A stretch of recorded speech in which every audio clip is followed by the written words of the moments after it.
할렐루야, 할렐루야. 하나님의 사랑과 은혜가 이 시간에도 풍성하기를 축복합니다. 계속해서 소요리 문답 중심으로 말씀을 나누고 있는데, 늘 말씀 안에서 위로와 평안을 얻고 힘과 능력을 얻을 수 있길 바랍니다. 힘들고 지치는 이 땅에서의 모든 어려움을 이겨낼 수 있는, 더 하나님께 영광 돌리기 위해 힘써 수고할 수 있는 우리 모두가 되시기 바랍니다. 이것은 하나님이 주시는 말씀의 능력 안에서, 은혜 안에서 감당할 수 있는 일입니다.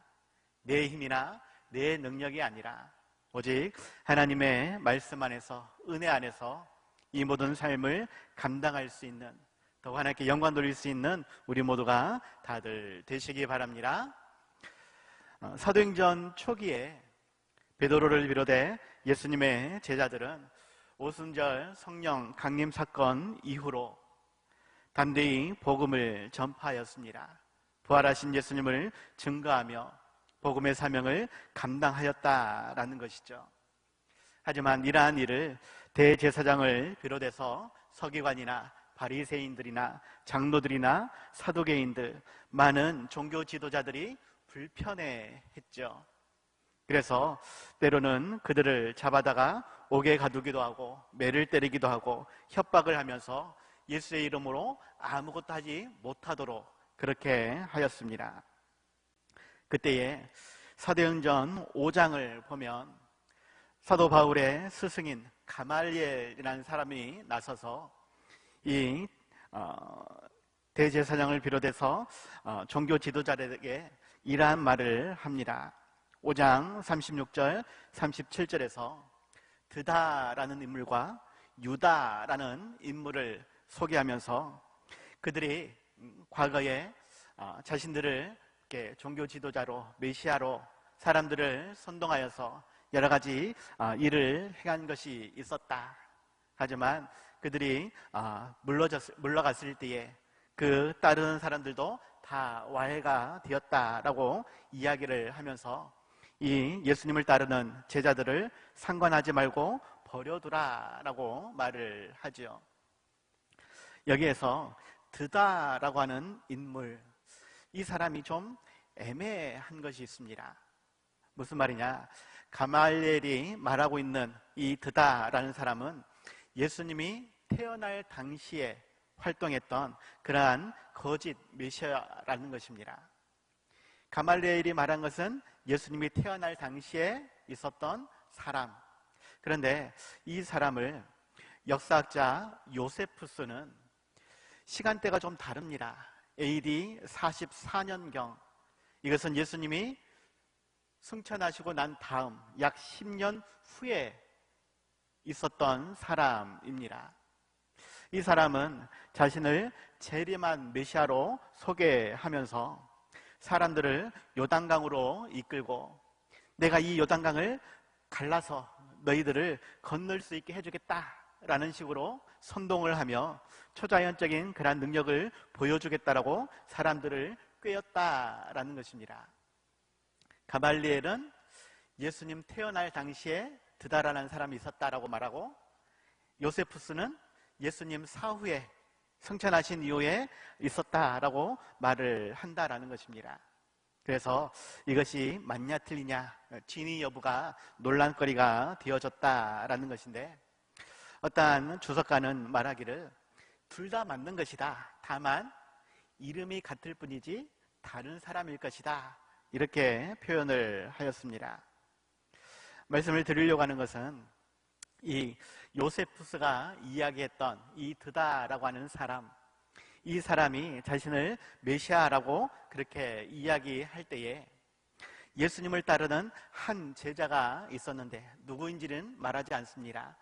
한 제자가 있었는데 그의 질문 하나로 이 드다라는 사람이 거짓 메시아인 것을 밝혔다라는 예화가 있다라는 것이에요. 예수님을 따르는 제자가 이러한 질문을 합니다. 당신이 다시 온 메시아라고 한다면, 정말 다시 재림하신 예수 그리스도라고 한다면 당신의 손을 보여주십시오. 당신의 손에 십자가에 못 박혔던 그 못자국이 있다면 당신은 진실로 우리가 기다리는 메시아일 것이요 라고 말을 한 것이죠. 실상 도마도 같은 질문을 한 것입니다. 예수님의 부활을 전하는 사람들 앞에서 나는 보지 못했기 때문에 그 예수님의 부활을 믿지 못하겠다라고 말을 한 것입니다. 그러면서 하는 말이 요한복음 20장 25절에서 도마가 이르되 내가 그의 손에 못자국을 보며 내 손가락을 그 못자국에 넣으며 내 손을 그 옆구리에 넣어보지 않고는 믿지 아니하겠노라 라고 말을 한 것이죠. 그때 예수님이 나타나셔서 27절로 도마에게 말합니다. 내 손가락을 이리 내밀어 내 손을 보고 내 손을 내밀어 내 옆구리에 넣어보라. 그리하여 믿음 없는 자가 되지 말고 믿는 자가 되라 라고 말씀을 하셨죠. 그때서야 도마가 대답하여 이르되 나의 주님이시오 나의 하나님이시니이다 라고 손에 못자국을 보고서 그렇게 고백할 수 있었다라는 것입니다. 그랬던 것처럼 이 이름이 알려지지 않은 예수님의 제자도 드다라는 사람에게 당신의 손을 보여달라라고 그 손에 못자국의 흔적이 있다라면 내가 믿겠다라고 이야기를 했다라는 것이죠. 그러한 질문에 드다는 아무것도 하지 못하고 그저 도망가 버렸다라고 하는 예화가 있습니다. 말씀을 드리고자 하는 것은 예수님 이전에도 또 예수님 당시에도 또 예수님 후에도 자신을 메시아다라고 말하는 하나님의 아들이고 그리스도라고 소개하는 그러한 사람들이 있었다라는 것입니다. 중요한 것은 과연 우리는 예수님을 어떻게 알고 있는가? 지금 시대에도 내가 예수다, 내가 하나님이다 라고 외치는 그러한 이단들이 있는데 그들과 어떻게 구분할 수 있겠느냐라는 것입니다. 오늘 함께 나누고자 하는 것은 소요리문답 21번의 내용입니다. 21번 질문에서 하나님의 선택하신 자의 구속자가 누구신가? 라고 질문을 하고 있는데 하나님께서 죄에 빠진 우리를 구원하시기 위해 보내신 예수님이 어떠한 분인가? 라고 이야기를 하는 것입니다.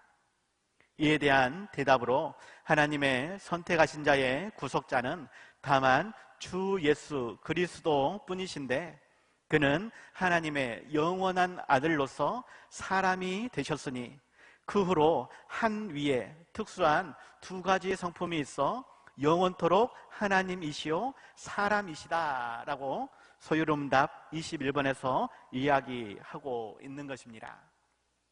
다시 간단하게 이야기하면 예수님의 메시아 되심과 신성과 인성에 관한 그러한 내용이지요. 예수님이 하나님의 아들이신데 육신의 몸을 가지고 이 땅에 태어나셨다. 그 예수님은 인성과 신성을 함께 가지고 계신 메시아이시다 라고 말씀을 하는 것입니다. 앞으로 한 달 동안 세부적으로 말씀을 나누고자 하는데 말씀 안에서 우리를 구원하시기 위해 보내신 메시아 되신 예수 그리스도에 대해 우리가 조금 더 깊이 묵상할 수 있길 바랍니다. 그 예수님이 누구이신지를 우리는 분명히 알아야 되겠고 온전히 믿고 따를 수 있어야 한다라는 것이죠. 그 예수님의 죽으심과 부활하심이 아니 인간의 몸을 입고 이 땅에 태어나셨다가 3일 만에 죽으셨다가 3일 만에 부활하신 다시 하늘로 올라가셨지만 마지막 날에 다시 오시겠다 하신 그 예수님이 어떠한 분인지 우리는 명확히 알고 온전히 따를 수 있는 그러한 신앙의 삶을 살아갈 수 있는 우리 모두가 다들 되시기 바랍니다. 이를 위해서 첫 번째로 말씀을 드리고자 하는 것은 우리를 죄에서 구원하시는 구속자는 오직 하나님의 아들 예수 그리스도 뿐이다 라는 것을 기억하시기 바랍니다. 우리가 죄인이고 죄로 인한 비참한 처지에 놓였는데 그러한 우리를 내버려 두시는 것이 아니라 구속자 대신 예수님을 이 땅에 보내주셔서 우리의 모든 죄의 문제를 해결하게 해주셨다라는 것입니다. 오늘 보면 63절에서 예수께서 침묵하시거늘 대제사장이 이르되 내가 너로 살아계신 하나님께 맹세하게 하노니 내가 하나님의 아들 그리스도인지 우리에게 말하라 라고 말하고 있습니다.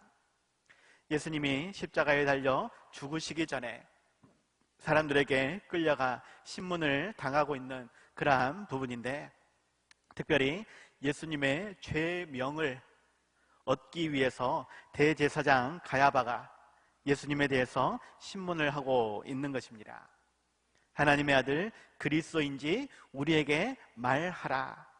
그때 예수님은 64절에서 너가 말하였다라고, 예수님은 하나님의 아들이시고 그리스도 되심을 명확하게 말씀하고 있다라는 것이죠. 이로 인해서 예수님의 죄명이 정해진 것입니다. 형식적으로는 유대인의 왕으로 죽으셨고, 실질적으로는 하나님의 아들이며 그리스도 되신다라는 이유, 이것이 신성모독이다라고 판단하고 예수님을 십자가에 못 박아 죽게 했다라는 것입니다. 그리고 본질적으로는, 영적으로는 우리의 죄를 대신해 십자가에 달려 죽으신 대속 제물이 되신, 또한 그 대속을 통해 구속해 주신 메시아인 것을 우리는 기억해야 한다라는 것이죠. 예수님은 죽으셨습니다. 무엇 때문에? 유대인의 왕이기 때문에, 다른 말로 우리의 왕이시기 때문에, 또한 무엇 때문에? 하나님의 아들로서, 그리스도로서 죽으셨습니다. 예수님의 그 하나님의 아들 되심, 그리스도 되심에 우리는 기억할 수 있어야 한다라는 것입니다. 하나님께서는 죄로 말미암아 우리가 영원한 지옥으로 던져질 것을 원치 않으셔서 우리가 가진 원죄와 자범죄로 인해 비참함에 버려두시지 않고 멸망당하지 않고 온전히 하나님의 자녀로 천국 백성으로 살게 하시기 위해 독생자이신 예수 그리스도를 하나님과 인간 사이의 중보자로, 선지자로, 제사장으로, 왕으로, 또 교회의 머리와 구주로, 만유의 후사로, 세상의 심판자로 택하시고 그렇게 임명하셨다, 보내셨다라는 것입니다.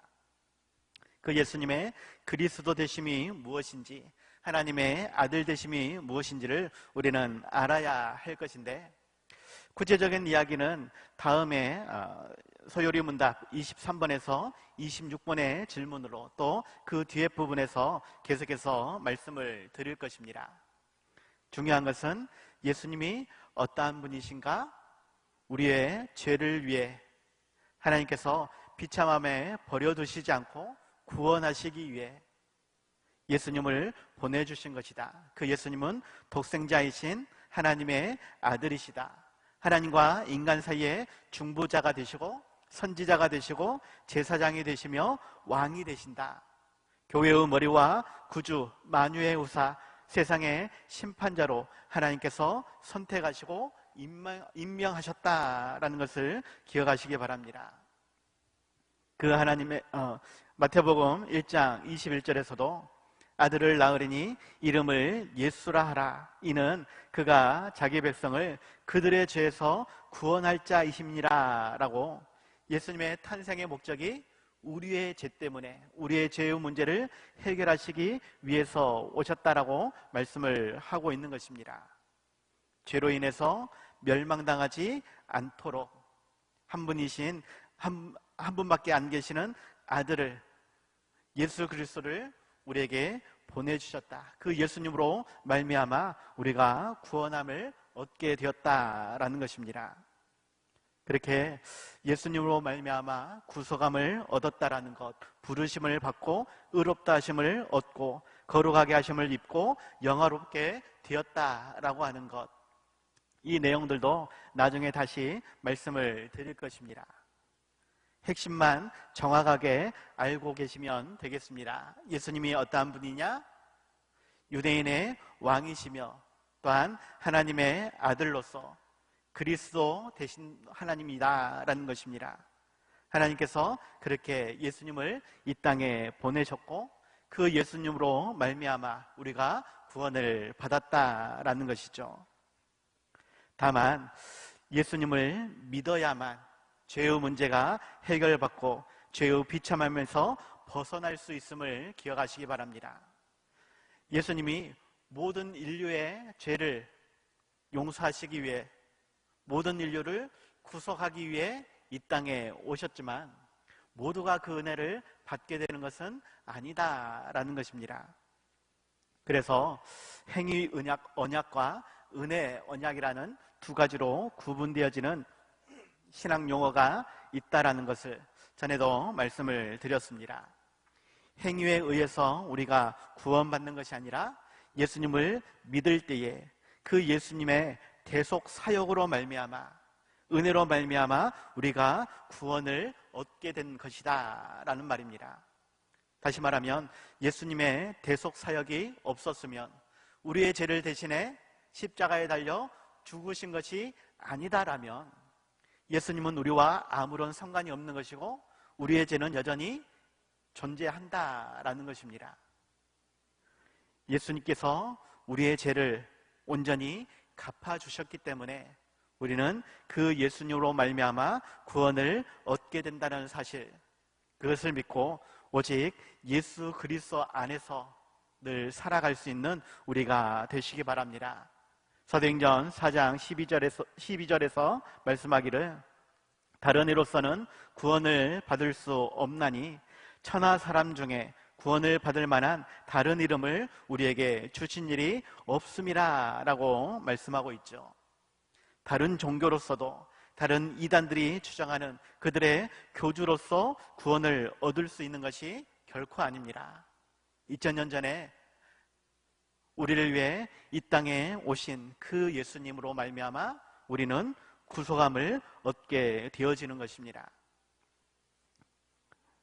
우리를 위해서 그렇게 이 땅에 오시고 또한 십자가에 달려 죽으시며 우리의 모든 죄를 용서하신 그 예수님의 희생을, 헌신을 우리는 기억하며 더욱 감사와 찬송으로 영광 돌릴 수 있길 바랍니다.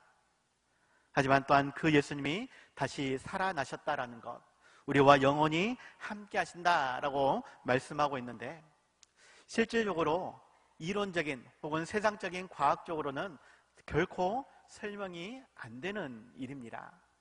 죽었는데 어떻게 살아났는가? 하늘로 올라갔다라고 분명히 이야기하고 있는데 왜 또 우리와 함께하고 있다라는 말인가? 세상적으로는, 인간적인 지식으로는 알 수 없는 부분입니다. 하지만 믿음으로 우리는 고백할 수 있어야 하겠습니다. 왜냐하면 하나님은 무소부재하신 하나님, 어느 곳에도 있고 어느 곳에서도 모든 것을 행하시는 능력의 하나님이시다라는 것입니다. 하늘에도 계시지만 이 땅에도 계시고 지금 우리와도 함께 하시지만 지구 반대편에도 계시는 하나님, 예수님이 곧 하나님이시기 때문에 그 예수님도 하늘로 올라가셨다라고 표현하지만 또한 영원히 우리와 함께 하신다라는 것을 믿으시기 바랍니다. 그 예수님이 어떠한 분인지, 우리를 위해 어떠한 일을 행하셨고 또한 하고 계시는지 온전히 믿고 따를 수 있는 우리 모두가 다들 되시기 바랍니다. 두 번째입니다. 예수님 안에는 신성과 인성의 두 성품이 한 인격 속에 연합되어 있다라는 것을 기억하시기 바랍니다. 다시 말하면 신성과 인성, 참 하나님 되시며 참 사람이 되신다라는 것입니다. 절반 섞여 있는 것이 아니라 분명 하나이지만 그 안에 참 하나님으로 혹은 참 사람으로 있다라는 것입니다. 예전에 제가 삼위일체의 하나님에 대해서 소개할 때에 분명 세 분으로 계시지만 또한 한 분이시다라고 하는 이 이론이 너무나 어렵다라고 말씀을 드렸습니다. 그러면서 이야기한 것이 삼위일체를 이해하려고 애써라. 그러면 정신을 잃을 것이요. 부인하려고 애써라. 그러면 영혼을 잃을 것이다. 라고 하면서 삼위일체를 잘 들어서 내가 이해할 수 있었다. 라고 한다면 그것은 잘못 들은 것이다. 라고. 오히려 아무리 들었는데 내가 도저히 이해할 수 없다. 라고 말하면 그것은 제대로 들은 것이다. 라고 말씀을 드린 적이 있습니다. 예수님의 신성과 인성도 그러합니다. 인간적인 지식으로는 도저히 설명이 안 되는 그러한 예수님의 성품인 것입니다. 그런데 이단들은 너무나 쉽게 잘 설명을 하죠. 하나님의 영이 나에게 임하였다. 그래서 내가 메시아가 된 것이다. 하나님의 영이 나와 함께하고 있는 것이다 라고 이단들은 이야기합니다. 그래서 그 교주가 메시아가 되는 것이고 하나님이 되는 것이고 예수가 되는 것이고 성령이 되는 것이고 기타 등등 그냥 자기가 하고 싶은 말을 다 집어넣고 그냥 나를 보면 돼 라고 말을 한다라는 것입니다. 하지만 인간적인 지식으로는 결코 이해할 수 없는 부분이다 라는 것을 우리는 인식할 수 있어야 합니다. 오늘 본문 64절에서 예수께서 이르시되 너가 말하였느니라. 그러나 내가 너희에게 이르노니 이후에 인자가 권능의 우편에 앉아 있는 것과 하늘 구름을 타고 오는 것을 너희가 보리라 라고 말씀하고 있습니다. 여기서 인자라고 표현하는 것, 이것은 사람의 아들을 이야기합니다. 영어 자체도 The Son of Man이라고 표현을 하고 있어요. 하나님의 아들이라고 말하면 Son of God 해가지고 하나님의 아들로 표현하는데 이 64절에서 말하는 인자라는 단어는 단순히 예수님을 낮춰서 말씀하고 있는 것이 아니라 너가 보는 바와 같이 나는 사람의 아들이다 라고 말씀하시고 반대로 하지만 이후에 내가 권능의 우편에 앉아 있는 것과 하늘 구름을 타고 오는 것을 참 하나님의 모습으로 다시 오게 될 것을 너희들이 보게 될 것이다 라고 말씀을 하고 있는 것입니다. 우리 예수님은 삼위일체의 제2위가 되신 하나님의 아들로 분명하게 말씀하고 있음을 기억하시기 바랍니다. 성부와 동일한 본질과 동등함을 가지고 계신 참되신 영원한 하나님이시다라는 것입니다. 예전에 이 부분을 말씀을 드렸죠. 그 하나님이 우리를 구원하기 위해 이 땅에 사람의 모습으로 육체를 가지고 태어나셨다라는 것입니다. 빌립보서 2장 6절에서 8절 말씀으로 그는 근본 하나님의 본체시나 하나님과 동등됨을 취할 것으로 여기지 아니하시고 오히려 자기를 비워 종의 형체를 가지사 사람들과 같이 되셨고 사람의 모양으로 나타나사 자기를 낮추시고 죽기까지 복종하셨으니 곧 십자가에 죽으심이라 라고 말씀하고 있죠. 원래는 하나님과 본체다, 같다. 하지만 동등됨을 내가 포기하고 이 땅에 사람의 모습으로 태어나셨다라고, 그리고 자신을 낮추어서 죽기까지 복종함으로 십자가에 달려 죽으심으로 우리의 죄를 용서하시고 우리를 구원하시는 메시아가 되신 것이다 라고 말씀을 하고 있는 것이죠. 웨스트민스터 신앙고백서에서는 이렇게 이야기합니다. 신성과 인성이 한 인격 안에서 분리될 수 없게 결합되어 있으신 분으로 서로 전환되지 않으며 합성되지 않고 혼동되지 않는다라고 표현을 하고 있습니다. 이 말도 어렵죠? 결합되어 있으신 분, 그런데 분리될 수는 없는 분, 서로 전환되거나 합성되거나 혼동되지 않는 분. 앞에서 말씀을 드렸지만 이단들은 그냥 사람, 이만희가 됐던 문성명이 됐던 안상홍이 됐던 사람에게 하나님의 영이 들어왔다, 결합되었다 라고 말을 하는 것이고, 2000년 전에 예수라고 하는 사람에게 성령이 비둘기같이 임하였던 것처럼, 하지만 예수님이 십자가에 달려 죽으실 때에 영이 분리되었다라고 표현을 합니다. 합성되었다가 분리되는 것처럼 그렇게 표현을 한다라는 것이에요. 마찬가지로 그렇게 분리되었던 분이 다시 합치되었다라고 이단들은 말을 한다라는 것이고, 소요리 문답에서는 또 웨스트민스터 신앙고백에서는 결코 그렇게 되지 않는다라고 말을 하는 것입니다. 다시 말하면 2000년 전에 이 땅에 오신 예수님은 마리아를 통해 그렇게 육신을 가지고 이 땅에 태어나신 것이고, 그 예수님이 죽으실 때에 물론 몸과 영혼이 분리되어지지만 온전히 하나님의 아들로, 메시아로 여전히 존재하시는 예수님이셨다라는 것입니다. 그 몸이 다시 부활하신 것이고 하늘로 올라가셨지만 또한 다시 이 땅에 오시는 분이시다라는 것입니다. 새로운 사람의 몸을 입고 오는 것이 아니라 하늘로 올라가신 그 예수님이 그대로 다시 오시는 것이다라는 말이죠. 우리의 죄를 위해서는 그렇게 사람의 몸으로 오셔야만 했습니다. 다만 우리와 차이점이 있다라면, 우리 모든 사람은 남자와 여자의 결합인 생육법으로 우리는 태어났지만 예수님은 생육법이 아닌 성령의 법으로 마리아에게 잉태되셔서 우리 사람의 몸을 입고 이 땅에 태어나셨다라는 것입니다. 다시 말하면 예수님의 인성에는 우리와 다른 점이 한 가지가 있는데 바로 죄가 없으시다라는 말입니다. 생육법으로 태어나는 모든 사람은 아담으로부터 시작한 원죄와 또 우리 스스로가 짓게 되는 자범죄를 가질 수밖에 없는데, 예수님은 성령의 법으로 오셨기 때문에 원죄가 없으신 것이고, 원죄가 없기 때문에 당연히 자범죄도 행하지 않으시는 분이시다라는 말입니다.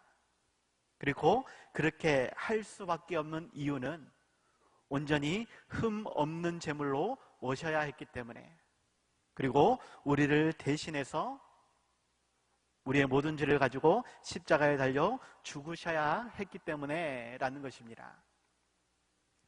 예수님은 분명 하나님이십니다. 하지만 우리를 위해 육신의 몸을 가지고 이 땅에 태어나셨습니다. 성령의 법으로 태어나셨기 때문에 죄는 없으십니다. 그렇기 때문에 우리를 대신한 흠없는 제물이 되실 수 있는 것이고, 그렇게 우리를 위해 모진 매를 맞으며 손과 발에 못이 박히고 옆구리에 창이 찔리며 머리에 가시 면류관을 쓰시면서 수치와 조롱을 당하시면서 십자가에 달려 죽으셨다라는 것이죠. 그 예수님이 하늘로 올라가셨지만 마지막 날에 다시 오셔서 우리의 행위대로 모든 것을 심판하시겠다라고 말씀하셨습니다. 그 예수님을 우리는 기다려야 한다.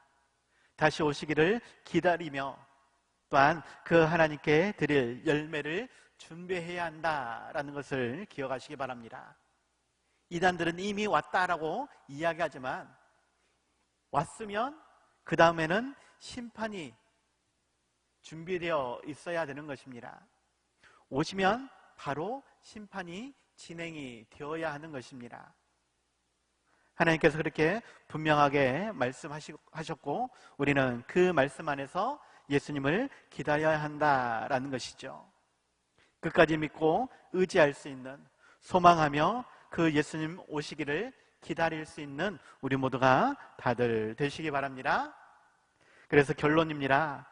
우리의 죄에서 구원하시기 위해 오신 참 하나님과 참 사람 되신 예수 그리스도를 담대히 증거할 수 있는 우리가 될 수 있길 바랍니다.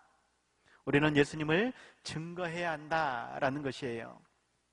오늘 본문 65절에서 이에 대제사장이 자기 옷을 찢으며 이르되 그가 신성모독하는 말을 하였으니 어찌 더 증인을 요구하리요? 보라, 너희가 지금 이 신성모독하는 말을 들었도다 라고 말을 합니다. 예수님의 죄를 묻고 십자가에 달려 죽게 하기 위해 실은 많은 거짓 증인들을 세웠다라는 것입니다. 그런데 마가복음 14장 56절 보니까 이는 예수를 쳐서 거짓 증언하는 자가 많으나 그 증언이 서로 일치하지 못함이라 라고 말씀하고 있죠. 예수님을 책잡기 위해 많은 증인들을 세웠지만 그들도 서로 일치하지 못하였다. 그들의 증언이 잘못되었음을 스스로 증거하게 되었다라는 것입니다. 그들은 자신의 욕심에 따라 거짓 증언을 세워 죄 없으신 예수님을 십자가에 못 박으려 했다라는 것이죠. 중요한 것은 우리가 온전한 증인이 되지 못하면 우리가 살아계신 하나님을, 우리와 함께 하시는 예수님을, 마지막 날에 다시 오시겠다 말씀하신 그 예수님을 온전히 증거하지 못하면 다른 많은 거짓 이단들이, 거짓 증인들이 나타날 것이다 라는 말입니다. 그들이 그렇게 가짜 선지자로, 가짜 메시아로, 가짜 하나님으로 역사하며 믿는 자들을 미혹하고 그들을 오히려 지옥으로 던져 넣는 그러한 일을 행하게 될 것이다 라고 말씀을 하는 것입니다. 그렇기 때문에 우리는 참된 증인의 삶을 살아야 한다라는 것이죠. 참 하나님 되심과 참 사람 되시는 예수님을, 하나님의 아들 예수 그리스도를 담대히 증거할 수 있는 증인의 삶을 살아갈 수 있길 바랍니다. 사도행전 1장 8절에서 오직 성령이 너희에게 임하시면 너희가 권능을 받고 예루살렘과 온 유대와 사마리아와 땅끝까지 이르러 내 증인이 되리라 라고 말씀하고 있는데, 예수님을 믿으십니까? 혹시 안 믿으시는 분 있습니까? 손 한번 들어보십시오. 나는 예수님 안 믿어, 도저히 안 믿어져 라고 하시는 분. 인간적인 면으로는 손 들어야 됩니다. 인간적인 지식으로는 결코 이해될 수 없는 부분이기 때문에. 하지만 우리에게 주신 믿음으로 우리는 고백할 수 있어야 됩니다. 예수님이 하나님의 아들이시다라는 것, 우리를 위해 십자가에 달려 죽으셨다라는 것, 그 예수님이 다시 살아나셨고 하늘로 올라가셨지만 마지막 날에 이 세상을 심판하시기 위해 다시 오실 것이다 라고 하는 것, 인간적인 세상적인 지식으로는 전혀 알 수 없는 분이지만 우리 안에 있는 성령님께서 믿게 해 주신다라는 것을 기억하시기 바랍니다. 우리의 입술로 고백할 수 있어야 되겠고 땅끝까지 증거할 수 있어야 한다라는 것이죠. 우리를 위해 참 사람이 되셔서 우리 사람들이 담당하는 모든 삶의 희노애락을 경험하신 예수님, 무엇보다도 우리를 위해 십자가 지시고 그렇게 피 흘려 죽으셨지만 다시 부활하신 그 예수님, 살아나셔서 우리와 영원히 함께 하시는 그 예수님을 우리는 증거할 수 있어야 하겠습니다. 참 하나님 되시며 하늘과 땅의 모든 권세를 가지신 임마누엘의 하나님 되심을 우리는 믿고 의지할 수 있어야 하겠습니다. 예수님이 어떠한 분인가? 인간적인 세상적인 지식으로는, 과학으로는 이해할 수 없지만 우리에게 주신 믿음 안에서 온전히 고백할 수 있는, 또한 증거할 수 있는, 그래서 하나님께 더욱 영광 돌릴 수 있는 우리 모두가 다들 되시기 바랍니다. 기도하겠습니다. 하나님 아버지, 부족하고 연약한 우리를 용서하여 주시옵시고 우리의 미련함을 하나님 책망하여 주시옵소서. 하나님, 이 시간 간절히 기도하는 것, 우리의 연약한 믿음을 더욱 굳세게 하여 주시옵소서. 더욱 믿음 안에서 예수 그리스도를 우리의 주로 고백하며 또한 땅끝까지 증거할 수 있는 사명자로 결단하게 하여 주시옵소서. 정말 하나님께서 원하시는 삶이 무엇인지 우리로 생각하게 하여 주시옵시고 온전히 실천하게 하여 주시옵소서. 우리의 힘으로는 감당할 수 없사오니 더욱 하나님께서 우리를 인도하여 주시옵소서. 우리를 어디로 인도하든지 즐거운 마음으로 십자가 가지고 예수님을 따라갈 수 있는 신실한 제자 되기를 원합니다. 하나님 함께하여 주시옵시고 모든 것 통해 영광 받아 주시옵소서. 예수님의 이름으로 기도하옵나이다. 아멘.